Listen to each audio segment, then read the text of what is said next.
데살로니가 전서 1장 5절부터 봅니다. 이는 우리 복음이 말로만 너희에게 이른 것이 아니라 오직 능력과 성령과 큰 확신으로 된 것이니 우리가 너희 가운데서 너희를 위하여 어떠한 사람이 된 것은 너희 아는 바와 같으니라. 또 너희는 많은 환난 가운데서 성령의 기쁨으로 도를 받아 우리와 주를 본받은 자가 되었으니 그러므로 너희가 마게도냐와 아가야 모든 믿는 자의 본이 되었는지라. 아멘.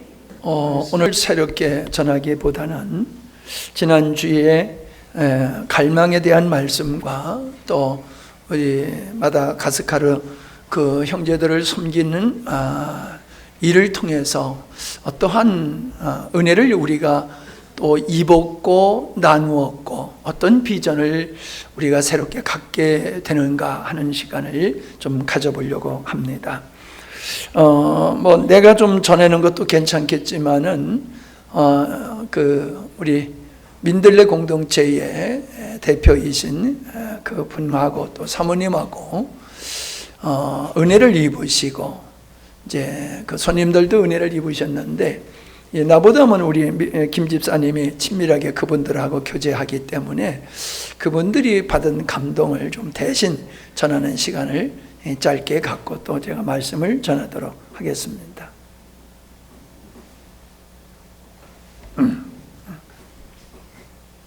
요 마이크 나오셔서.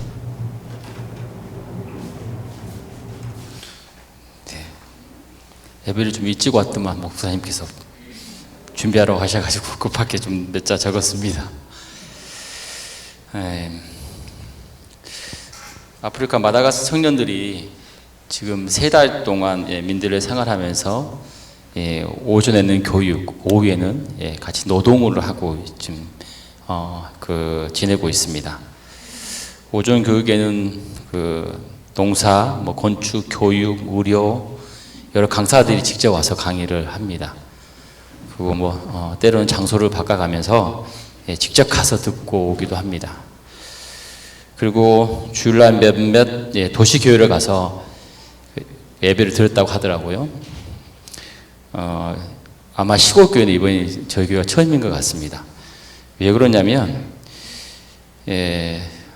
대표님이 이제 시골교회에 그 오람 교회도 없지만은 또 가면 전부 다 그 어르신들만 있기 때문에 생동감이 없어서 시골교회를 상당히 방문하기 어려워하고 또 힘들어하는 것들을 좀 이야기를 하셨었습니다.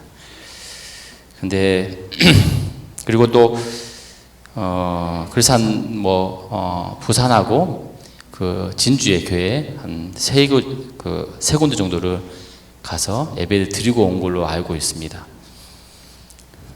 그리고 나서는 이제 뭐 매주 민들레 교회에서 대안학교 학생들과 같이 몇몇 식구도 함께 예배를 드립니다. 저도 사실은 민들레 교회에서 한 7년 정도 같이 섬기고 예배를 드렸기 때문에 그 예배에 대한 것도 너무 잘 알죠. 그리고 예배를 오후 1시에 드립니다. 오전은 예배가 없고 1시에만 한 번 드리거든요. 그러다 보니까 예배에 대한 갈증이나 갈망들이 있습니다. 그리고 예배가 뜨겁지가 않습니다. 그 찬양이 없고 그 예배를 빨리 마치고 좀 쉬려고 하는 공동체 식구들의 마음들이 있어요. 그래서 예배를 아주 짧게 드리고 그다음에 다들 이제 개인적인 시간들을 보냅니다. 그러니까 저도 거기 있으면서 예배에 대한 엄청난 갈증이 있었거든요. 근데 지금 그리고 이제 민도 대표님이 이번에 이제 그 아프리카 청년들을 데리고 교회에 저희 와서 같이 예배드리면서 상당히 감동받은 이야기를 저한테 해주셨습니다. 먼저 뜨거운 찬양의 모습들이 사실은 그 시골교회에서는 상당히 보기 힘든 그 시간인 것 같고요.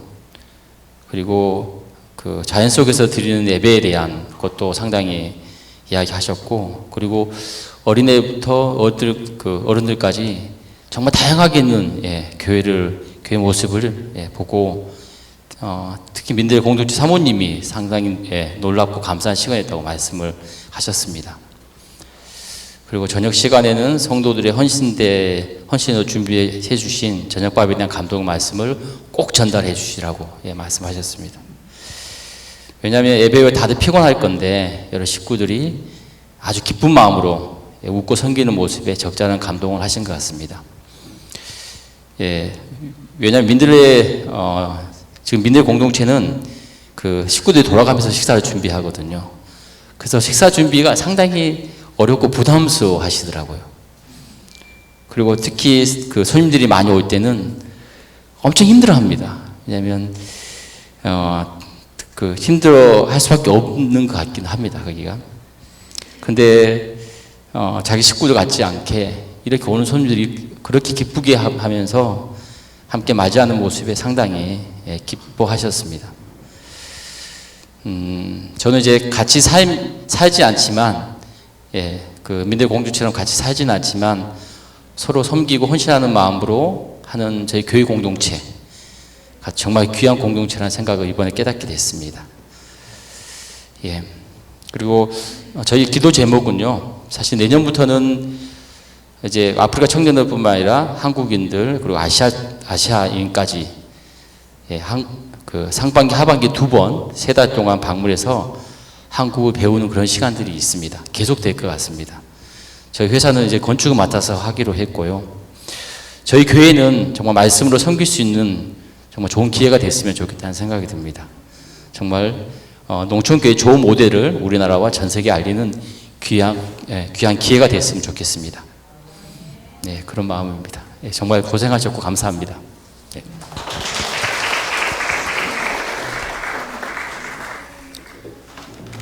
네.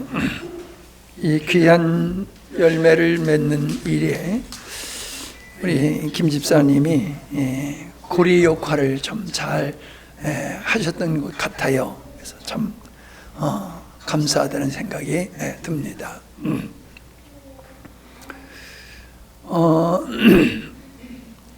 우리가 어떤 일을 한다, 뭐 여행을 한다, 어떤 걸 경험한다 했을 때에 생각 없이 지나가면 안 되거든요. 일반 회사도 이렇게 어떤 일을 했을 때는 항상 점검을 하거든요. 평가회를 갖는다는 거지요. 그래야지 좀 부족했던 점을 발견하게 되고 또 좋았던 점은 더 활성화하는 그런 방향으로 나가지요. 어떤 제품을 하나 만들어도 그냥 만들어내는 게 아니라 만든 다음에 계속 실험을 해가지고 그 하자를 발견하고 아주 완전한 제품을 만든다고 그래요. 그렇게 그냥 쉽게 만드는 게 아니더라고요. 이제 그와 같이 우리가 참 좋았어라고 하는 것으로만 끝나기보다는 뭐가 좋았었느냐, 왜 좋았었느냐, 그리고 앞으로 우리가 어떤 방향으로 나가야 되겠느냐라고 하는 것을 우리가 생각해 보는 것은 참 중요하다고 생각합니다. 여러분들도 느끼셨겠지만은 참 이렇게 찬양하는 모습이 정말로 은혜로운 찬양이었어요. 우리는 찬양을 통해서 은혜를 입으려고 하는 자세가 있거든요. 근데 은혜는 내가 하나님께 영광 돌림으로 은혜를 받는 것이 돼야지 내가 은혜를 받으려고 찬양하면 안 돼요. 이해가 되십니까? 이게 차원이 다른 거예요. 찬양을 통해서 은혜 받는 건 틀림없어요. 그런데 내가 은혜 받으려고 찬양하면 찬양이 그냥 수단이 돼버리는 거예요. 그러니까 주님께 온전한 찬양을 올려드렸을 때에 우리에게 기름 부어주시는 은혜가 우리가 찬양을 통해서 받는 은혜가 되어야 되는 거거든요. 그렇기 때문에 찬양을 통해서 은혜를 입으려고 하면은 온전한 모습으로 온 힘을 다하여 온 마음을 다하여 하나님을 찬양해야 되는 겁니다. 내가 이렇게 보면요, 보여요. 찬양을 열심히 하는 사람은요, 은혜를 받아요.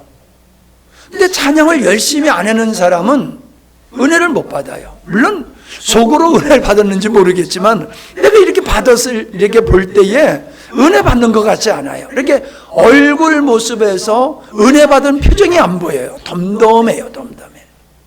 찬양에 힘이 없는 사람은, 항상 은혜 있는 사람은 찬양에서부터 참 열정적으로 주님을 찬양하는 그런 자세 속에서 하나님의 은혜를 입더라라고 하는 걸 보게 되어지고, 또 한두 사람이 아니라 찬양의 기름 부음이 임하려고 하면은 온 성도가 한 마음으로 해야 돼요. 한 마음으로. 그게 가장 중요해요. 내가 언젠가 여러분에게 그 유대인들이 찬양하는 모습을 내가 그 유튜브에서 한번 이렇게 소개한 적이 있죠. 여러분, 그분들 그 찬양하는 모습을 보면서 어떤 느낌이 듭니까? 체육관에 꽉 찬 사람들이 한 사람이 부르는 것 같잖아요. 한 사람이. 거기서 그냥 딴청하는 사람 없잖아요. 모두가 어깨를 같이 어깨 동무를 하고 손을 잡고, 연세가 많은 분이나 그냥 아이들이나 가릴 것 없이 그 수많은 사람이 한 덩어리가 돼가지고 찬양하는 그 모습이 저는 얼마나 아름다운지 몰라요. 그게 여러분, 찬양의 은혜가 있으려고 하면 그렇게 해야 된다는 거예요. 그렇게 해야 된다. 그게 여러분이 어떤 그 찬양의 경험을 했는지는 이제 좀 서로가 좀 다르겠지만은, 정말로 그 성령의 기름 부음이 있는 찬양을 한번 경험해야 돼요. 그러면은 이렇게 찬양해야지 하나님의 은혜가 임하는구나, 이걸 깨닫게 되거든요. 그런 측면에서 이번에 찬양이 앞에도 우리가 종종 그 찬양의 기름 부음이 우리 교회는 넘치니까는 경험을 했지만은, 특별히 이번에는 더더욱 은혜가 있었어요. 온 성도들이 정말로 한 마음이 되어가지고 힘있게 주를 찬양하는 가운데서 찬양의 기름 부음이 넘쳤다라고 하는 거예요. 그리고 찬양이 성공적이려고 그러면은 앞에서 리더하는 사람들이 중요해요. 앞에서 리더하는 사람들. 이게 찬양이라고 하는 것이 이게 음악이잖아요. 음악을 통해서 찬양을 드리는 건데 음악성이 있어야 되거든요. 근데 나 같은 사람은 감각이 좀 떨어져요. 저음이 떨어지고 감각이 좀 부족해요. 그러다 보니까 좀 어려운 건 잘 못하는데, 우리 이영화 목사님은 목소리가 참, 찬양의 목소리가 참 좋아요. 웬만한 거 다 소화하면서 은혜롭게 이끌어가고, 또 함께하는 우리 성도님들의 그 찬양도, 여러분, 성도는요, 내가 하나님을 찬양하기도 하지만 앞에서 함께 찬양하는 분이 어떤 모습으로 찬양하는가가 영향을 미쳐요. 앞에서 찬양을 하는 분들이 은혜가 충만하면요, 그게 임파테이션이 되는 거예요. 흘러가게 되고요, 공유화가 되게 돼 있어요. 그 다음에 반주자죠. 반주자는 찬양을 돕는 것으로 끝나면 안 돼요. 찬양이 부흥되도록 돕는 역할을 할 뿐만 아니라 찬양을 같이 드려야 돼요. 하나님 앞에. 내가 찬양을 섬기는 것만이 반주가 아니에요. 반주를 통해서 하나님을 찬양할 뿐만 아니라 할 수 있으면은 나도 입술로 주님을 찬양하게 될 때에 이 전체가 하나 되어지는. 어저께 우리 목사님들 모임이 있었는데 이런저런 얘기하다가 그 목사님이 그러시더라고요. 항상 청년들한테, 찬양으로 섬기는 청년들한테 하는 얘기가, 너 콘서트 하는 거 아니다. 개인 콘서트 하는 장이 아니다. 하나님을 예배하는 장이지 자기 실력 발휘하고 자기 기분 감정을 가지고 찬양하는 게 아니다. 그런 걸 강조하신다고 그러더라고요. 이게 맞는 말씀이거든요. 근데 여러분, 솔직히요, 내가 찬양을 여기서 앞에 나와서 찬양을 하면서 섬긴다고 하면서 웅얼웅얼 할 사람은 하나도 없을 거예요. 잘 안 되지 못하든지 힘있게 하죠. 근데 앉아서 할 때는 어때요? 이게 군중 속에서 숨어서 하는 택이 돼버려요. 그래서 내가 찬양을 안 부른다고, 내가 열심히 안 부른다고 해서 찬양이 다운되는 건 아니라고 생각하거든요. 그러니까 뭐 기분 나면 하고 기분 안 나면 내키지 아니하면은 뭐 안 하고, 이게 뭐 그냥 정말로 하나님을 찬양하기보다는 그냥 찬양하는 시간에 동참하는 이런 사람들이 있어요. 많지는 않지만 있어요. 그런데 대다수가 은혜롭게 찬양하니까 그런 사람들이 묻히는 거지요. 그런 사람이 숫자가 많아버리면요, 힘있게 찬양하는 사람들이 영적으로 묶여버리고 다운이 돼요. 이제 그런 측면에서 이번에 찬양이 참 예배에서 큰 감동을, 은혜를 입고 감동을 주는 찬양이었다라고 하는 것이고, 그 다음에 여러분이 보니까는 참 오신 분들한테 반갑게 여러분이 인사하더라고요. 예? 저 사람이 알아듣든지 말든지 막 내 말로 그냥 막 이야기하고 악수하고 막 이렇게 품어주는 모습이, 외국인들이 그런 대접을 받게 됐을 때는요, 더더욱 친근감을 입게 되거든요. 굉장히 친근감을 입게 되는데, 여러분들이 그 밝은 미소로 이야기하면서 손을 잡아주면서 웃어주고 하는 이 환영하고 하는 이 모습이 그분들에게 굉장히 감동이 되더라고요. 뭐 그분들한테 내가 들은 건 아니지만 봐서 알아요. 봐서. 예. 그리고 또 얘기를 하더라고요. 예. 내가 이제 뭐 어떤 은혜를 입었느냐라고 물어봤더니 그 리더자 되는 분이 그렇게 굉장히 이렇게 따뜻하게 맞아주고 인사하고 이런 것들이 참 감동받았다, 그런 얘기를 하더라고요. 네. 말씀은 뭐 사실 이제 그분들이 말씀을 잘 들을 수가 없으니까는 그런 말씀을 통해서 은혜를 입지 못했지만은 그 영적인 주님의 그 임재와 흐름이 있잖아요. 그게 은혜가 되는 거예요. 꼭 말씀을 들어서만이 은혜가 아니라 예배하는 모습, 찬양하는 모습, 말씀 속에서 그 느낌이 있다는 거예요. 성령의 기름 부으심이 느끼게 되는 거예요. 예. 그 다음에 우리 조광재 집사님 아주 기도를 능력 있게 했어요. 아멘 하는 거예요, 이럴 때는. 예. 어떻게 보면은 이제 손님들이 오니까 좀 인간적으로 생각하면은 뭐 다 똑같지만은 그래도 기도를 부담 없이 이렇게 하실 수 있는 분을 시키는 것이 좀 덕이 되지 않을까라는 생각을 가질 수도 있어요. 근데 그냥 순서대로 했잖아요. 조광재 지점에 딱 걸렸어.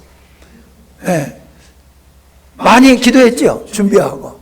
예? 신경 많이 썼을 거예요. 근데 어때요? 본인의 은혜가 되잖아요. 야, 이런 자리에서 내가 기도하게 됐으니까 내가 이거 비실비실 기도하면 안 된다. 정말 은혜롭게 기도해야 된다는 그런 책임감과 부담감이 있었단 말이에요. 그리고 얼마나 준비했을 거예요, 틀림없이. 예. 그리고 목소리가 확 달라졌잖아요, 그냥. 아버지 하나님 하면서 그냥 목소리가 처음부터 확 달라지잖아요. 이게 이런 것들이 우리가 섬길 때에 주의 영에 감동되어서 우리가 한 몸으로 섬길 때에 이러한 역사가 일어났다라고 하는 걸 우리가 경험하면서 앞으로도 우리가 뭐 손님이 오지 않고 그냥 우리끼리 예배 드리더라도 그런 자세로 해야 되고, 특별히 올 때는 어떤 손님이 모셨을 때는 우리가 더 좀 섬세하게 살피고 섬기는 이런 자세를 우리가 태도를 가져야 되겠다라고 하는 거예요. 좀 한 가지 아쉬웠다라고 하면 늘 하던 것이니까 그렇게 하셨는데, 앞으로는요, 이 손님이 오시면 좀 일찍 모이세요. 좀 찬양 연습할 사람들이 좀 일찍 와서 손님이 오시기 전에 미리 연습을 했으면 좋겠어요. 손님은 와서 앉아 있는데 그때 나와가지고 막 찬양 연습을 하니까 보기가 좀 그렇더라고요. 여러분은 어떻게 느끼셨는지 모르지만 나는 그랬어요. 오늘 같은 날은 조금 일찍들 모여가지고 좀 준비를 하고 또 오시는 손님들을 우리가 질서 있게 여유 있게 영접하면 참 좋을 텐데, 이런 아쉬움이 좀 있었어요. 그리고 앞으로도요, 이런 일이 있을 때는 우리 장로님이나 권사님들은 정말로 신경 써서 멋지게 입고 오셔가지고 오시는 분들 영접해야 돼요. 손님은 먼저 오고 우리가 나중에 예배 드리러 오면은 우리가 하느님 앞에 예배 드리는 거지만은 우리가 손님을 맞이한다라고 했을 때는 우리가 먼저 와서 그분들을 맞이하는 게 그게 맞는 것이고 그게 더 성숙한 모습이다 하는 말씀을 여러분에게 드립니다.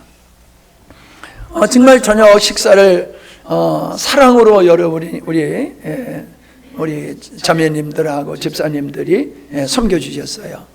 특별히 이제 신앙생활을 얼마 안 한 효연 자매님이 아주 그냥 열심으로 섬기면서 이렇게 기쁘고 즐거움으로 섬기면서 본인이 은혜 받는 모습을 보면서 이번 기회를 통해서 더 이렇게 우리 속으로 훅 들어왔구나, 그런 느낌이 들어서 또 굉장히 개인적으로 또 담임 목사로서 아주 감사하고 좋은 시간이었다 하는 겁니다. 그리고 참 이렇게 먼 곳까지 온 그분들에게 그냥 빈손으로 돌려보내면 안 되겠다, 좀 선물을 좀 해야 되지 않겠나 하는 생각을 가졌는데, 우리 마현준 형제, 우리 줌으로 모임을 갖고 참여하는 형제가 왔었을 때에 제가 이런 분들이 올 것이다 라고 이야기를 했어요. 그리고 이제 선물을 하려고 그런다 했더니 목사님, 그러면 선물은 제가 감당하겠습니다 라고 얘기를 하더라고요. 그래서 이거 좋지, 그럼 하라고, 한 사람당 10만 원씩이라고, 그래서요. 이거 괜찮다고. 그래가지고 또 우리 집사님이 헌금하신 거 있고 그 형제가 80만 원을 보내줘가지고 개인당 10만 원씩 이렇게 선물을 사줘가지고는 좀 그렇잖아요. 그냥 가져가는 거 여러 가지 또 개인적인 것도 있고 그래서 갈 때에 필요한 거 사가지고 가라 그랬는데, 사실 우리 10만 원이면은 큰 거는 아니잖아요. 특별한 선물로 치면은요. 그러나 거기에 교수가 한 달 월급이 20만 원이라는 거예요. 20만 원인지 25만 원인지. 그러면 교수 월급의 절반을 받았으면 그분들의 입장에서는 큰 선물을 받은 거지요. 그분들이 굉장히 놀라는 거예요. 아니, 이렇게 환대하고 이렇게 대접해 주는 것도 그냥 황송한데 갈 때 그냥 또 금일봉씩 주니까요, 이분들이 몸둘 바를 모르고 너무너무 감사하고요. 가기 전에 다시 한번 우리 기념 촬영하자 그러면서 거기서 촬영을 했는데, 우리 그때는 김 집사님 가가지고 못 찍었는데 아주 그 사랑이 이렇게 감사가 넘치는 모습들, 갈 때 인사하니까 다들 이렇게 안아주면서 인사를 하더라고요. 난 그냥 악수만 하려고 그랬는데 그냥 다들 그냥 포옹하면서 막 목사님한테 God bless you 하면서 막 축복을 하면서 그리고 갔어요. 그래서 참 우리의 그 작은 예배지만은, 작은 모임의 예배지만은 큰 예배였어요. 여러분, 나는요, 이렇게 내가 이렇게 목회를 하면서 여러 집회를 참여하다 보니까는 정말로 성령의 임재한 그러한 그 찬양과 예배를 경험했어요. 그래서 내 머리에는 그게 남아 있어요. 찬양, 그거야, 그거. 내가 본 그거야.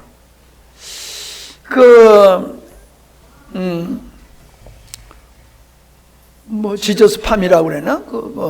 그 집회에 갔을 때에 찬양을 하는데요.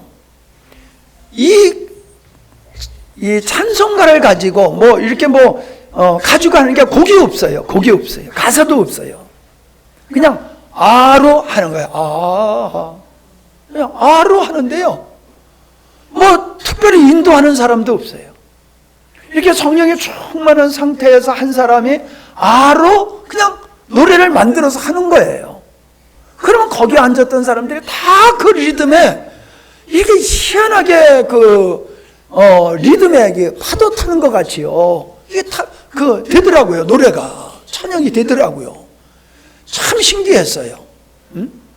악보를 가지고 하는 것도 아닌데 어쩌면 그냥 아로 리듬이 이렇게 타면서 되고, 뭐 그러다 보면 또 어떤 사람이 또 탁 치고 나와요. 그러면 또 그 사람을 중심으로 해서 또 찬양이 만들어지면서 하는 걸 이렇게 경험을 했는데, 나도 모르게 따라가게 되더라고요. 함께 되더라고요. 그러면서 그 기름 부음의 은혜가 얼마나 감동적이었는지 지금도 내 마음엔 생생해요. 이거로구나. 누군가가 작사를 하고 작곡을 하고 작사를 해서 반주에 의해서, 악기에 의해서 하는 것도 있지만은 무반주로, 곡도 없고 가사도 없는 그냥 하나로 하는데도 이렇게 은혜로운 찬양이, 성령에 감동된 찬양이 이게 이루어질 수 있구나. 그걸 나는 경험을 했어요. 그러니까는 내 마음속에는 그게 늘 남아 있어요. 그 정도로 돼야 돼. 적어도 내 마음에는 그 정도가 돼야 돼. 이런 갈망이 있어요. 그러니까 어떤 예배 드렸을 때도 마찬가지고, 찬양도 그런 몇 번의 그 특이한 찬양을, 기름 부음의 찬양을 경험을 통해서 찬양은 이렇게 돼야 되는 거로구나 라고 하는 걸 내가 느끼고, 그런 찬양으로 이끌어가기를 원하고 또 주문하고 그러는 거예요. 우리 반주하고 앞에서 섬기는 분들 나름대로 여러분들이 최선을 다하고 나름대로 어떤 관이 있을 거예요. 생각이 있을 거예요. 근데 자기 생각으로 하면 안 돼요.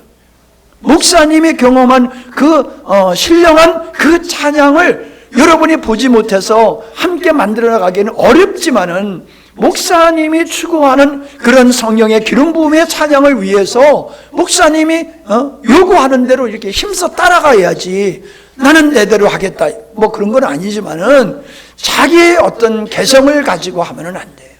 그런 목표를 가지고 지향하면서 해야 된다라고 하는 겁니다. 요점은 이거예요. 민들레 대표나 아프리카에서 온 그분들이나 우리의 그 짧은 그 두 번의 예배를 통해서 그분들의 머릿속에는, 마음속에는 우리의 예배가 이제 남아있는 거예요. 예배들이 끝나는 게 아니에요. 그 다 동영상으로 찍어가잖아요. 그냥 부르다가 이 은혜로운 이 모습을 그냥 간직하고 싶어서 동영상으로 다 찍어갔잖아요. 그게 감동이 되니까 그렇지, 감동이 안 돼 보세요. 그러면 뭐 찍어가겠어요? 찍어가라 해도 안 찍어가지. 그래서 그분들의 마음속에 찬양은 이렇게 해야 되는 거야. 우리가 한국에 가서 그 산속에 있는 교회 가서 예배 드릴 때에 그분들이 이렇게 찬양했어. 찬양은 이렇게 하는 게 맞아. 이게 모델이 되는 거예요. 모범이 되는 거예요. 그래서 우리의 영성이 이제 아시아를 넘어가지고 저 아프리카까지, 아프리카까지 우리의 영성이 흘러갔어요.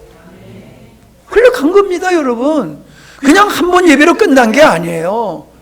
씨앗이 그쪽에 던진 것과 같은 그런 일을 우리가 하나님 앞에서 쓰임을 받았다고 하는 거예요. 굉장히 중요한 일을 우리가 주님 앞에서 이루었다라고 하는 게 얼마나 감사합니까? 앞으로 여러분, 이런 기회가 우리에게 종종 왔으면 참 좋겠는데, 그런 기회를 달라고 기도하시고, 그런 기회가 왔을 때에 참 이번과 같이 여러분들이 그런 기름 부음의 예배와 섬김이 있다라고 하면은 정말로 큰 교회가 하는 일은 그렇게 빛이 안 나요. 근데 작은 교회가 그런 일을 하게 됐을 때에 훨씬 더 빛이 나게 되어 있는 거거든요. 아멘. 그래서 여러분, 우리 작은 헌신이 큰 효과를 볼 수 있는 거다.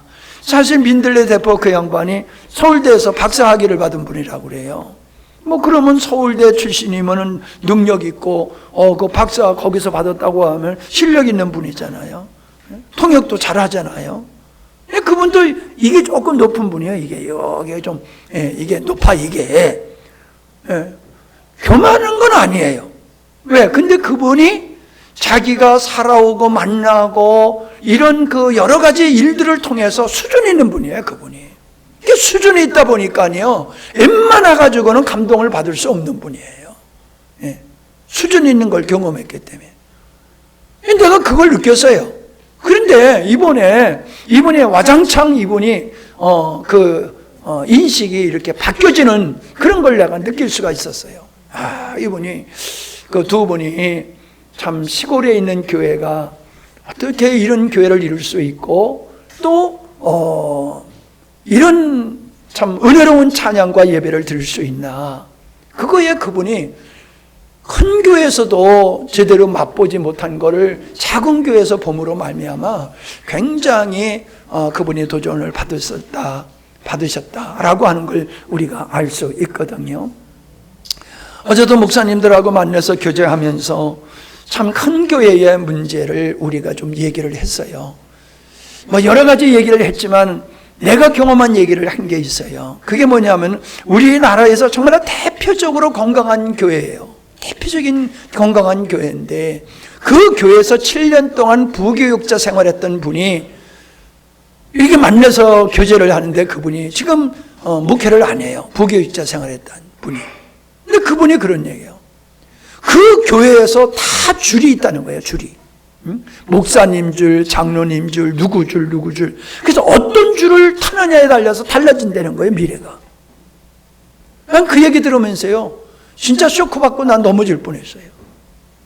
정말로 우리 교회, 우리나라에서 정말로 대표적인 존경받는 목사님 그런 교회거든요.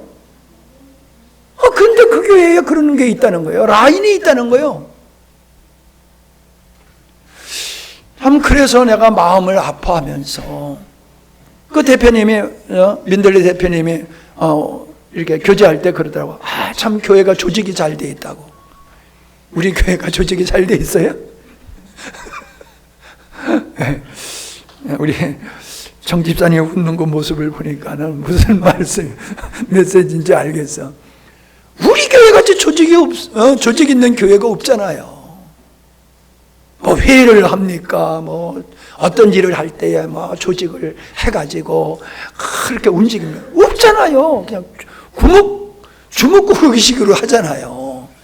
근데 그분들이 와서 느끼는 게 뭐예요? 야, 조직이 잘 돼 있다. 따라합시다. 성령 조직.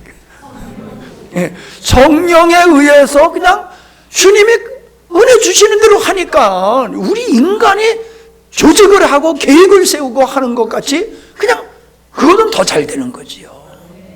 이게 주님이 머리가 된 교회예요.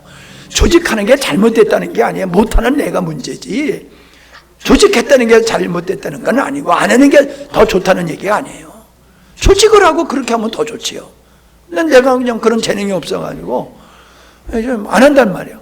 그 대신 더 하나님 앞에 기도하니까 은혜롭게 되잖아요. 요점 그거예요. 교회가 크다라고 하고 큰 사역을 한다고 하는 게 중요한 게 아니라 교회가 교회다워야 된다는 거예요. 아멘? 교회가 교회다운 게 중요한 거예요. 어떻게 교회 안에서 고린도 교회와 같이 바울파, 베드로파, 바나바파, 그리스도파 이게 줄이라는 것 같은 거잖아요. 라인. 똑같은 거잖아요. 여러분 오직 교회에서는 주님밖에 없지. 어떻게 교회에서 담임 목사님 줄이 있고 장로님 줄이 있고 누구 줄이 있고 그런 게 있을 수 있어요? 근데 그렇다는 거예요. 그런 걸 보면서요. 오늘 아침에도 기도하는데 그런 마음을 주님 주시더라고요. 구약에 남은 자들이 있었어요. 그러면 마지막 시대는 뭐가 남을까 할 때에 마음속에 남은 교회, 남은 자, 우상 앞에 절하지 아니하고 믿음을 지켰던 그 남은 자가 있었듯이 마지막 시대는 세상에 더럽히지 않은 흰옷 입은 남은 교회가 되어야 되겠다. 아멘. 우리 교회가 끝까지 이 하나님의 창조의 의도에 근거한 십자가의 복음이 선포되어지고 말씀이 실현되어지고 예배에 하나님의 임재가 있는 살아있는 그런 교회, 머리이신 그리스도가 나타나고 머리이신 그리스도의 뜻이 실현되어지는 그런 하나님의 영광이 넘치는 그런 교회가 남은 교회다. 세상을 이기는 교회가 남은 교회다. 하나님의 뜻이 성취되는 교회가 남은 교회다. 하나님의 영광이 나타나는 교회가 남은 교회다. 그런 은혜를 내가 오늘 아침에 기도하면서 그런 은혜를 입었어요. 여러분, 주님께서 우리에게 갈망이 있다라고 하면은 주님의 갈망이 뭡니까? 주님의 갈망이 십자가를 짐으로 이룬 그 갈망이 뭡니까? 교회를 세우는 거예요. 하나님의 나라, 주님의 몸된 교회, 영광스러운 교회를 우리의 하나님은 갈망하고 계세요. 여러분, 우리의 갈증, 육적인 갈증, 여러분 얘기하잖아요. 뭐예요? 미문의 안전뱅이 얼마나 그가 가난에 찌들어가지고 구걸하며 살면서 그의 마음속에 갈증이 얼마나 있겠어요. 건강하고자 하는 갈증, 좀 잘 먹고 떳떳하게 좀 살고 싶은, 인간 대접받고 싶은 갈증이 그에게 있지 않겠었어요? 헤아릴 수 없는, 우리가 누리고 있는 것을 그는 하나도 못 누리고 있잖아요. 그런 갈증을 가진 자에게 베드로가 한 얘기가, 너에게는 은과 금이 필요한 게 아니야. 네가 지금 가지고 있는 갈증이 그게 정말 네가 갈망하는 게 그게 아니야. 진짜가 네가 갈망해야 되고 네가 얻어야 될 것은 예수 그리스도야. 아멘. 나사렛 예수의 이름으로 일어나 걸으라 그랬잖아요. 여러분, 우리가 주일날에도 했지만 예수의 이름으로 뭘 얻는 게 중요한 게 아니에요. 예수의 이름으로 뭘 얻는 게 중요한 게 아니에요. 이건 육적인 사람이에요. 보세요, 여러분. 대표님의 가난한 자에 대한 설교를 하셨는데 우리 메시지 흐름하고 좀 다르잖아요. 그게 이제 사회 운동 하시는 분들이 좀 흐름이, 메시지 흐름이 대부분 그래요. 환경 운동이라든가 이제 그런 분들의 메시지 흐름이 그렇습니다. 그런데 보세요. 이스라엘 백성들이 아직 가나안 땅에 들어가기도 전에 모세가 뭐라고 예언했어요? 너의 후손들이 가나안 땅에 들어가서 배불리 먹고 등 따스게 되어지면 하나님을 떠날 거라고 그랬어요. 배불리 먹고 등 따스게 되어지면 하나님 잊어버릴 거다. 쉽게 얘기하면 뭡니까? 잘 살면은 하나님 잊어버릴 거다. 그 얘기한 거예요. 여러분, 예수님이 이 땅에 오셔서 가난한 사람 잘 살게 하는 일을 하셨습니까? 예수님 가난한 사람 잘 살게 하는 일을 하지 않으셨어요. 병든 자를 고치셨지만은 모든 병든 자를 고치시지 않았어요. 병자를 고치심으로 내가 메시아라고 하는 걸 보여주기 위해서 병든 자를 고치신 거지, 병든 자를 고치러 예수님이 오신 게 아니거든요. 그런데 교회가 병든 자 고치고, 교회가 궁열 사역에 그냥 전념하고, 그거 해야 돼요. 그러나 그건 교회가 할 일이 아니고 성도가 해야 돼요. 성도들이.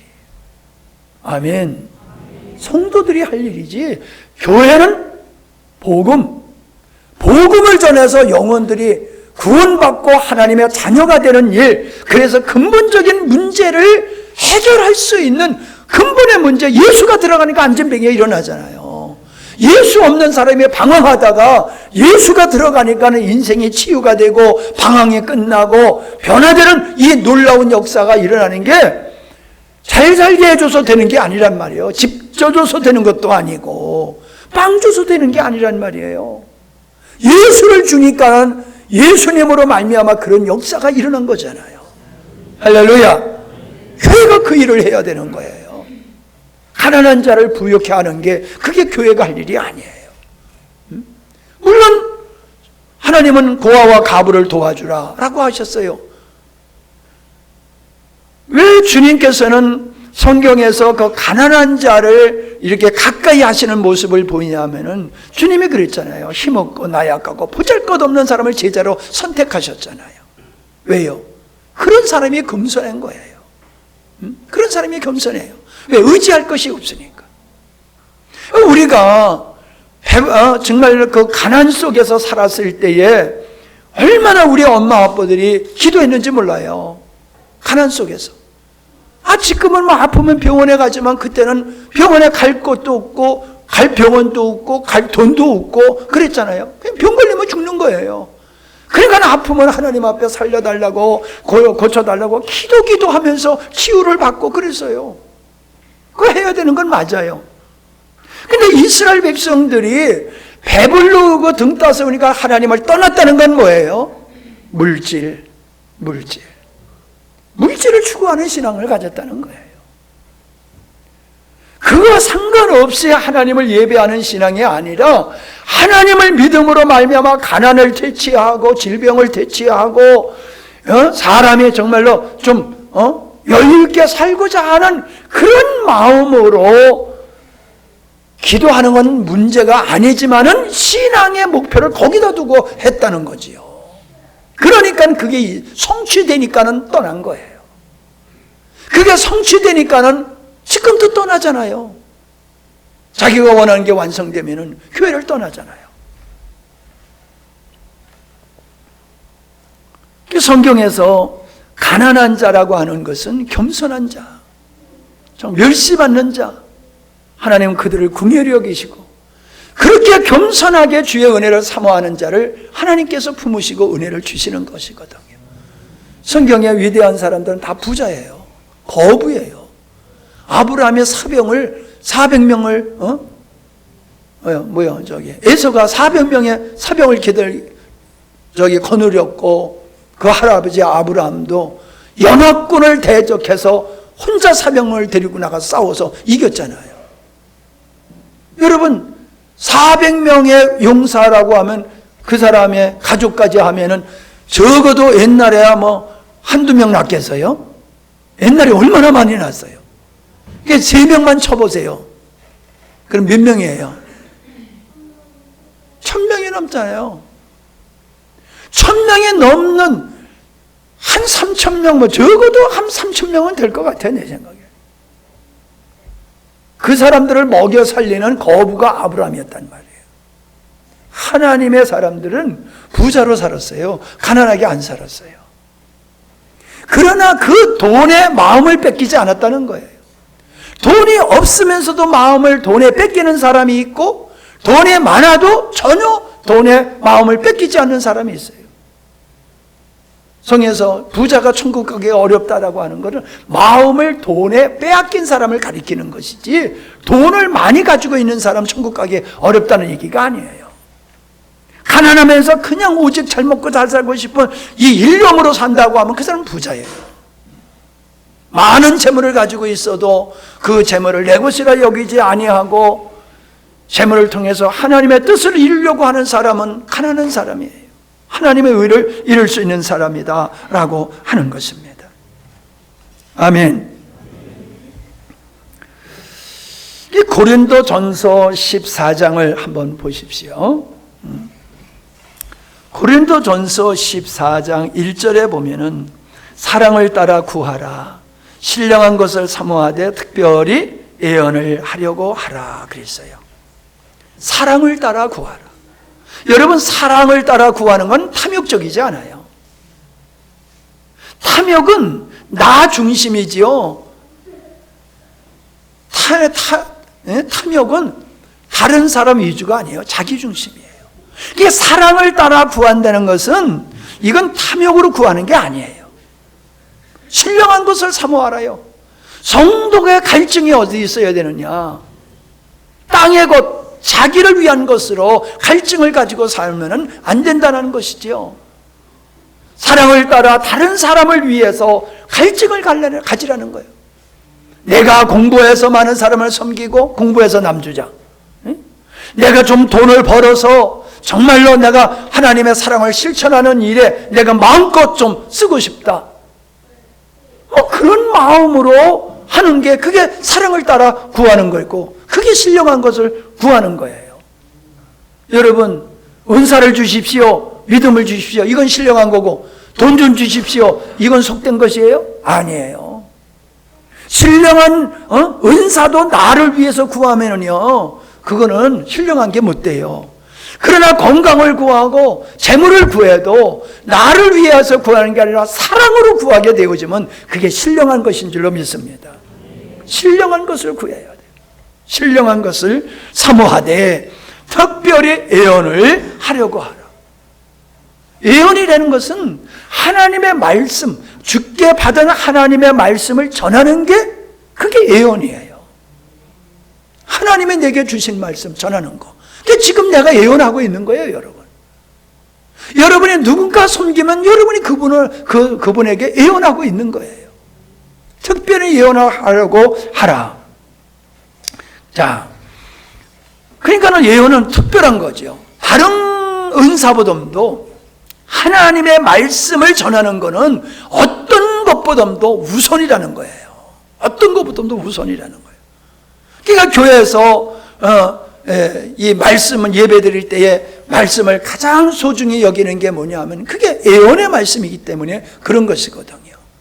그리고 목사님의 마음을 이렇게 편안하게 말씀을 전하게 하는 이유가 어디 있습니까? 말씀, 예언하는 사역을 하시기 때문에 거기에 인간의 어떠한 일들로 말미암아 그 일에 지장을 받지 않도록 하는 게 그래서라는 거예요. 자, 5절 보세요. 중반부터 보면 나는 너희가 다 방언 말기를 원하나 특별히 예언하기를 원하노라. 사도 바울이 원하는 게 그거예요. 성도들이 방언하기를 원하지만은 특별히 원하는 게 뭐냐면 다 예언하기를 원한다. 아멘. 다 예언하기를 원하는 거예요. 목사님만 예언하는 게 아니라 예언한다고 해서 뭐 미래의 일을 갖다가 내가 기도해보니까 당신은 어떻게 사업이 잘 될 거야, 어떻게 시집 잘 가고 장가 잘 가고 그런 예언이 아니에요. 여러분, 하나님의 말씀은 예언이에요. 이루어질 언약이잖아요. 아멘. 하나님의 말씀은 언약이에요. 언약이기 때문에 예언이에요. 하나님의 말씀을 선포하는 게 그게 예언이란 말이에요. 이해가 되세요?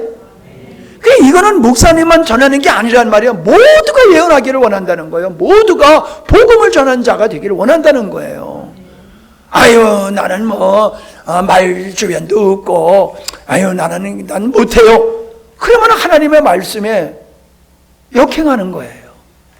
모든 사람이 예언하기를 원한다. 모든 사람이 복음을 전하기를 원한다. 그 말씀이에요. 예언하여서 영혼을 세워가기를 원한다. 그 말씀이에요. 근데 이 교회가 기독교 교회, 우리가 이게 역사 속에서 이게 카톨릭 이게 이렇게 부패하면서 강도권을 목사님만 그냥 차지해 버린 거예요. 심지어 성경을 성도가 지니고 있으면 그게 불법이었어요. 자기 나라는 못 읽어. 원어로만 읽어야 돼.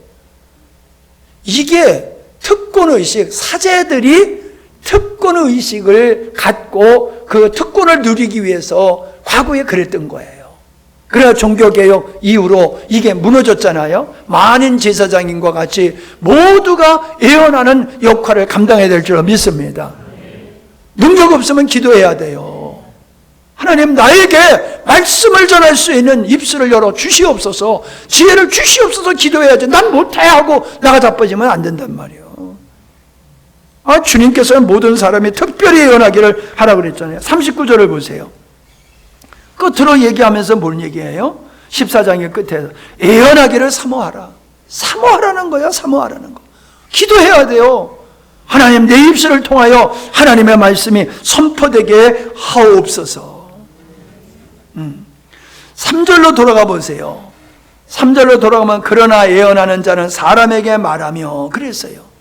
예언하는 자는 사람에게 말하며. 자, 24절을 보세요. 그러나 모두가 예언을 말하고 있으면, 이건 새 번역으로 제가 읽습니다. 그러나 모두가 예언을 말하고 있으면 갓 믿기 시작한 사람이나 믿지 않는 사람이 들어와서 듣고 그 모두에게 질책을 받고 심판을 받아서 그 마음속에 숨은 일이 드러나게 됩니다. 그래서 그는 엎드려서 하나님께 경배하면서 참으로 하나님께서 여러분 가운데 계십니다 라고 훤히 말할 것입니다. 결론은 뭐예요? 하나님의 말씀을 통해서 책망을 받게 되고, 아, 내가 죄인이로구나, 이걸 깨닫게 된다는 거예요. 그러면서 예언하는 모습들을 보면서, 아, 하나님이 여러분들 가운데 계시네요, 여러분들 가운데 하나님이 계시네요, 그렇게 되어야 된다는 거예요. 우리 예배가 그런 예배가 되어야 된다는 거예요. 찬양과 기도와 말씀을 선포되는 걸 통해서, 우리 김형제 같이 이제 처음 나온 사람이, 야, 영광스러운 게 정말 하나님이 계시네, 야, 종기야, 여기 교회는 진짜 하나님이 계시다, 이런 소리가 나오게 돼야 된다는 거예요. 이번 주에 여러분이 초청해서 오실 분들이 그렇게 고백해야 되는 거예요. 야, 이 산속에 별거 있게 있겠나 하고 와봤더니, 야, 여기 진짜 하나님이 계시네. 내가 이 몇 군데 교회 다녀봐도 나 이런 거 경험 못해서, 야, 이 교회는 진짜 하나님이 살아계시네. 그러한 역할이 애언과 더불어서 여러분의 찬양과 기도와 성김 속에서 이번에 했던 것 같이 우리의 삶 속에서 이런 애언적 사역을 통해 가지고 하나님이 우리 가운데 계심을 다른 사람이 느낄 수 있도록, 할렐루야, 우리가 그렇게 가르쳐야 돼, 그렇게 해야 된다는 거예요. 그래서 26절을 보세요. 그러면 형제 자매 여러분, 어떻게 해야 하겠습니까? 여러분이 함께 모이는 자리에는 찬송하는 사람도 있고 가르치는 사람도 있고 하나님의 계시를 말하는 사람도 있고 방언으로 말하는 사람도 있고 통역하는 사람도 있습니다. 중요한 얘기예요. 모든 일을 남에게 어떻게 되게 하라? 덕이 되게 하라. 잘났다고 떠들지 말라는 거예요. 예? 어저께도 우리 목사님들하고 얘기하는데 두 목사님이 계속 얘기하는 거예요. 두 목사님이. 그래서 내가 끼어들어가지고 나도 그냥 끼어드니까 세 사람만 계속 얘기하다가 이걸 버릇을 고쳐야 되겠다 그래가지고 마지막에, 근데 우리 세 사람 회개해야 돼. 아, 우리 세 사람만 얘기했다가 딴 사람만 얘기할 기회 안 주고 우리 회개해야 돼. 그러니까 그냥 빵 터져버렸어. 그러니까 옆에 목사님이, 자, 출연료 받겠습니다 그러면서 손을 내밀더라고. 여러분, 우리가 하고 싶은 말이 있어도요, 나 혼자 다 하면 안 돼요. 성령이 내게 임하셔서 어떤 말씀을 하게 하시면은 그거로 끝나야 돼요. 내가 알고 싶은 다 얘기하면 안 돼요. 딴 사람에게도 하나님의 영이 임하고 있어요. 그거 읽어보세요. 애언하는 자는 애언한 자한테 제재를 받는다고 그랬어요. 앞에 애언하던 사람 뒤에 딴 사람의 영이 사람에게 애언의 영이 임해서 이 사람이 말을 하면 이 사람은 앉으라고 그랬어요. 그래서 모두가 성령에 감동된 상태에서 말을 해야 돼요. 여러분, 우리가 구역에 모였다든가, 우리가 매달 둘째 주 모여가지고 우리가 기관별로 모였을 때에 한 사람만 계속 얘기하면 안 돼요. 그럼 뭐라? 다른 사람이 말을 안 하니까 내가 하는 거지요. 뭐 하고 싶어서 해요? 그러면 그 사람이 혼자 말하도록 죄를 짓도록 만들어주는 거야. 입 다물고 있는 사람들이. 자기도 얘기를 해야 돼요. 하나님이 감동된 어떤 말을 해야지 되는 거예요. 그렇게 해서 세워가는 거예요. 그게 초대교회의 원리고 영적인 원리가 그렇게 되어 있는 거예요. 그걸 여러분, 목사님이 그걸 봤기 때문에 그걸 여러분에게 요구하니까 싫어도 복종해야 됩니다. 아멘. 싫으면 안 하는 게 아니에요. 나는 그런 능력이 없어. 그리고 안 하면 안 돼요. 사모하라고 그랬잖아요. 사모하라고. 특별히 하라고 힘쓰라고 그랬잖아요. 그렇게 여러분, 우리가 순종하며 입술을 열게 될 때에 성령께서 역사하는 걸 경험하게 되는 거예요. 우리가 그렇게 하니까 임재가 경험되듯이 우리가 입술을 열어서 그렇게 순종할 때에 성령께서 역사하심을 경험하게 되는 거예요. 그때 경험하고 하는 게 아니에요. 믿음으로 할 때에 성령께서 역사하심을 경험하게 되는 거예요. 꼭 여러분 기억하세요. 그래서 여기에 찬송시도 있으며 가르치는 것도, 가르치는 사람, 계시를 말하는 사람, 방언을 말하는 사람, 통역하는 사람, 이걸 쉽게 얘기하면은 반주자가 있고 찬양 인도하는 자가 있고 기도하는 자가 있고 안내하는 자가 있고 찬양대가 있고 목사님이 있고 각자의 역할을 하나님 앞에서 덕을 세우면서 모든 자에게 은혜가 될 수 있도록 하나님의 영광이 임하는 길을 마중물과 같은 역할을 잘해라 이 말이에요. 아멘? 네. 이 마이크가 이렇게 있으니까 여러분 우리가 은혜를 입지요. 마이크 없어 보세요. 설교하는 사람도 힘들고 듣는 사람도 힘들고 우리가 모두가 그렇게 돼야 돼요. 주일학교로부터 연로하신 분까지 다 하나님의 교회를 세워가는 일에 하나가 되어야 될 줄로 믿습니다. 사도 바울은 내가 그리스도를 본받은 것 같이 너희는 나를 본받으라 라고 얘기를 했어요. 예. 자, 데살로니가 전서 우리가 한번 읽었지요, 아까? 다시 한번 눈으로 보시기 바랍니다. 5절부터 봅니다. 뭐 앞에는 좀 시간상 좀 줄이고요. 5절. 우리는 여러분에게 복음을 말로만 전하는 것이 아니라 능력과 성령과 큰 확신으로 전하였습니다. 여러분, 예수님의 말씀은 바리새인 서기관들과 달리 권세가 있었다고 그랬어요. 왜 권세가 있을까요? 하나님이니까 권세가 있다 이렇게 생각하지요? 틀린 얘기는 아니에요. 근데요, 제가 느끼긴 그래요. 말씀의 권세는요, 확신에 있는 거예요. 아멘. 말씀의 권세는 확신에 있는 거예요. 여러분, 전도가 왜 안 되는 줄 아세요? 확신이 없어서 그런 거예요. 확신. 여러분 확신을 가지고 전하면요, 저쪽 사람이요, 복음을 듣는 사람, 전도받는 사람이요, 감에 못 달리게 들어요. 아니라는 말을 못해요. 왜? 너무 저 사람 말하는 사람이 또 확신을 가지고 얘기하니까 뭐 그러면서 빨려드는 거예요. 진짜인가 보다. 진짜인가 보다. 왜? 확신이 있어. 너무 확신이 있으니까. 이단들도 확신을 가지고 그 거짓을 따라서 그렇게 사는데 우리가 복음을 말로만 복음 하면서 확신을 가지고 전하지 못하면 우리가 복음에 대한 확신이 있는 거예요. 우리가 확신이 있어야지 확신 있게 전하는 거예요. 네? 그랬잖아요. 능력과 성령으로 전하는 거죠. 말로만, 이론으로만 전하는 게 아니에요. 이론으로만 전하는 게 아니라는 거예요. 우리가 여러분을 위하여 어떻게 처신하였는지를 여러분이 알고 있습니다. 우리가 이번에 오신 손님들 앞에서 어떻게 했는지 여러분은 알고 있습니다. 뭐 이렇게 생각해도 될 거예요. 6절입니다. 여러분은 많은 환난을 당하면서, 편안한 상태가 아니에요. 많은 환난을 당하면서 성령께서 주시는 기쁨으로 말씀을 받아들여서 우리와 주를 본받는 사람이 되었습니다. 고난 속에서 환난을 당하면서도 하나님의 말씀을 성령으로 받아들였다는 거예요. 하나님의 말씀을. 뭐 힘들면 난 힘드니까는 난 나가자보다도 당연한 거야. 당연한 거야. 여러분, 그런 거 없어요. 내가 힘들어도요, 그 힘든 것이 내가 영적으로 퇴보하는 거, 그거 정당화시킬 수가 없는 겁니다. 여러분, 내가 주님과 친밀한 가운데 있게 되었을 때에 분별력이 있는 거예요. 주님과 친밀하지 못하면 분별력이 떨어져요.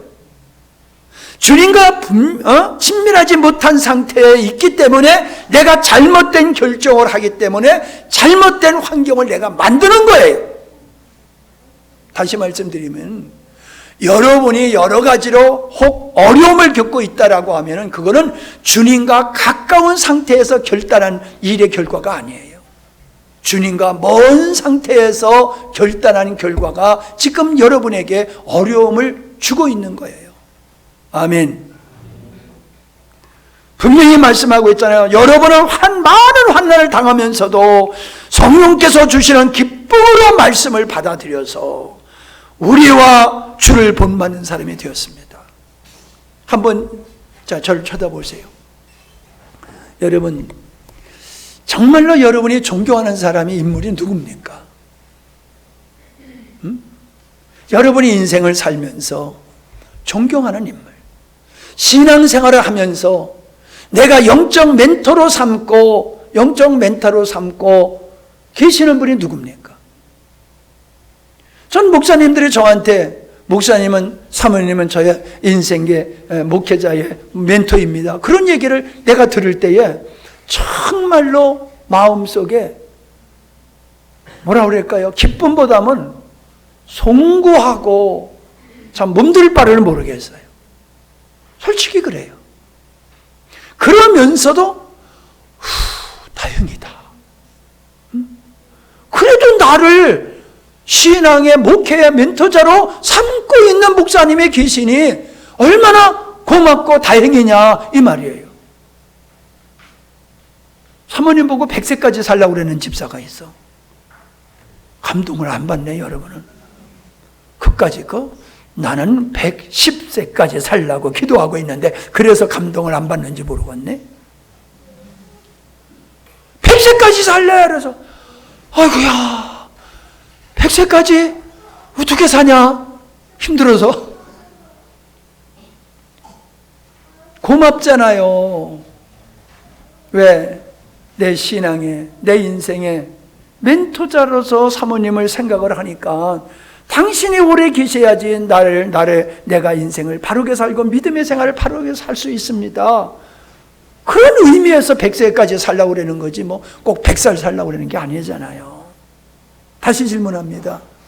여러분의 인생에 있어서 인생과 신앙의 멘토자가 누굽니까? 없는 사람이 있어서 물어보는 거예요. 있는 사람은 감사해.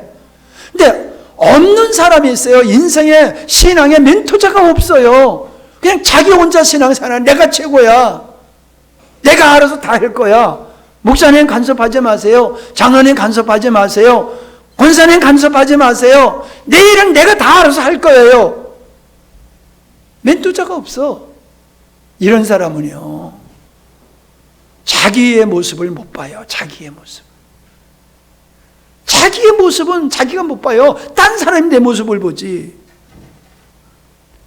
여러분 얼굴을 오늘 몇 번이나 보셨어? 에? 박 집사님, 박 권사님 몇 번 봤어 오늘? 몇 번 못 봐요. 내 얼굴을 내가 몇 번 못 봐요. 근데 다른 사람이 내 얼굴을 얼마나 많이 봤어? 수많은 사람이 내 얼굴을 봤다니까. 나를 제대로 보는 사람은 내가 아니에요. 딴 사람이에요. 좀 나에 대해서 좀 안 좋은 감정을 가진 사람은 더 잘 봐. 나를 좋아하는 사람은 좋은 것만 봐. 근데 나를 좀 싫어하는 사람은 나의 잘못된 건 너무나 잘 봐. 여러분, 그리스도를 본받은 것과 같이 나를 본받으라. 바울이 말했잖아요. 우리는 본이 되는 사람이 되어야 되는 줄로 믿습니다. 자녀들에게 신앙과 인생에 본이 되어지고 나중 믿는 성도들에게 본이 되어져야 되는 거예요. 우리와 주를 본받는 자가 되었다. 멘토로 삼았다는 멘토자로 삼았다는 거예요. 누구를? 우리 바울의 일행을 예수님을 본으로 삼았다는 거예요. 이게 정상적인 믿음의 생활을 하는 데 있어서 필요한 것이에요. 7절에서는 뭐라고 그랬어요? 그리하여 여러분 마게도니아와 아가야에 있는 모든 신도들에게 모범이 되었습니다. 본이 되었다는 거예요. 그러니까 개인적으로 신앙의 본이 되어야 되고 교회적으로도 교회의 본이 되어야 된다. 아멘. 예. 개인적으로는 내가 신앙의 본이 되는 사람이 되어야 돼. 그 다음에 우리가 영광스러운 교회가 본이 되는 교회가 되어야 된다는 거예요. 데살로니가 교회가 우리가 바울이 일행이 본이 된 것 같이 나를 본받은 너희들도 마게도냐와 아가야 지방에 본이 된 교회가 되었다. 할렐루야. 이 칭찬하는 거잖아요. 여러분 우리 교회가 그런 교회가 되기를 정말로 바랍니다. 예? 네. 8절 주의 말씀이 여러분으로부터 마가도냐와 아가냐에만 울려 퍼진 것이 아니라 하나님을 향한 여러분의 믿음에 대한 소문이 각처에 두루 퍼졌습니다. 그러므로 이것을 두고는 우리가 더 말할 필요가 없습니다. 왜? 잘하고 있기 때문에. 9절, 그들은 우리를 두고 이야기합니다. 우리가 여러분을 찾아갔을 때에 여러분이 우리에게 어떻게 영접했는지, 어떻게 해서 여러분이 우상을 버리고 하나님께서 돌아와서 살아계신 하나님께로 돌아와서 살아계시고 참되신 하나님을 섬기며, 여러분, 난 이 말씀을 읽으면서 이번에 우리 오신 손님들에 대한 생각이 나는 거예요. 그분들이 우리를 두고 얘기할 거라는 거예요. 우리를 가서 이제 자기 고국으로 돌아가서 우리를 얘기할 거예요. 그가 우리를 찾아왔을 때에, 영광스러운 길을 찾아갔을 때에 그들이 우리를 어떻게 영접했는지, 그들이 어떻게 찬양을 하면서 어떻게 우리를 섬겼는지 그들은 경험한 것을 가지고 그들은 얘기할 것이라는 거예요. 그렇게 저 들리더라고요. 10절, 또 하나님께서 죽은 자들 가운데서 살리신 그 아들 곧 장차 내릴 진노에서 우리를 건져 주실 예수께서 하늘로부터 오시기를 기다리는지를 그들은 말합니다. 지난주에 그랬죠. 마라나타, 주 예수 오시옵소서. 누가 봐도 그게 우리의 모습에 보여야 된단 말이에요. 제대 한 달 남기고 있는 사람을 보세요. 시간이 안 가잖아요. 죽으라고 안 가잖아요. 제대할 날, 전역할 날을 바라보고 얼마나 목마르게 그날을 사모하고 기다리는데요. 누가 봐도요, 상사병 걸린 사람 같아야 돼.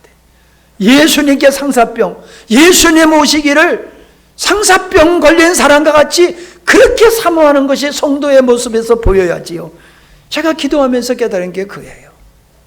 여러분, 내가 생각하고 내가 갈증하는 것을 따라 살지요. 그죠?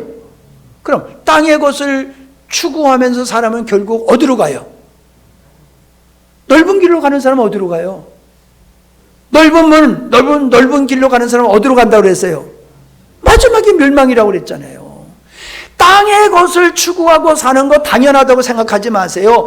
땅의 것을 추구하고 가다 보면은 멸망에 이르는 거예요.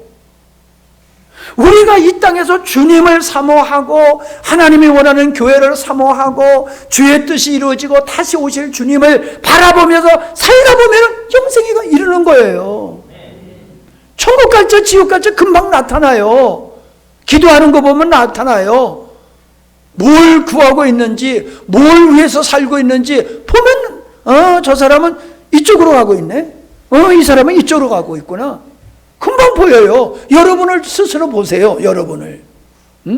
내가 지금 좁은 길을 가고 있는 사람인지 넓은 길을 가고 있는 것인지는 내가 뭘 쫓아가느냐, 그거 보면 알 수 있는 거예요. 주님께 상사병 걸리시기를 바랍니다. 그게 정상이에요. 그게 정상이에요. 기도합니다.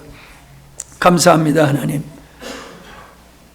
참 지난 주일에 우리가 온 맘 다하여 주님을 예배함으로 큰 은혜를 나눴던 것 같이 참으로 이제 어떻게 우리가 앞으로 살아가야 될 것인가, 어떻게 사명을 감당해야 될 것인가를 오늘 말씀을 나눠싸우니 주여 이 길을 끝까지 완주하여 가게 하여 주시옵소서.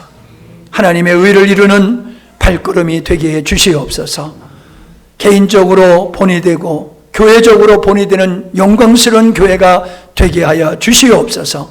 땅끝까지 우리에게 부어지는 하나님의 은혜가 우리를 통하여 흘러가게 하시고 전파되게 하여 주시옵소서. 이번 주에 있을 우리의 추수감사절에 믿지 않는 분들을 초청하려고 합니다. 주님, 우리가 모시고 와서 복음을 듣게 할 영혼들 꼭 올 수 있게 하여 주시고, 시험 들지 않도록 주님 저들의 환경을 지켜주시어서 참여할 수 있도록 은혜 주시며, 마음의 귀와 눈을 열어주시어서 보게 하시고 듣게 하시고 깨달아 하나님의 자녀가 되어지는 놀라운 은혜를 입는 귀한 기회가 되게 하여 주시옵소서. 하나님, 이를 위하여 우리가 구경하는 자가 아니라 모두가 함께 정말로 주님의 갈망인 영광스러운 교회를 세워나가기 위하여 힘쓰는 저희들이 되게 해 주시옵소서. 예수님의 이름으로 기도하옵나이다. 아멘.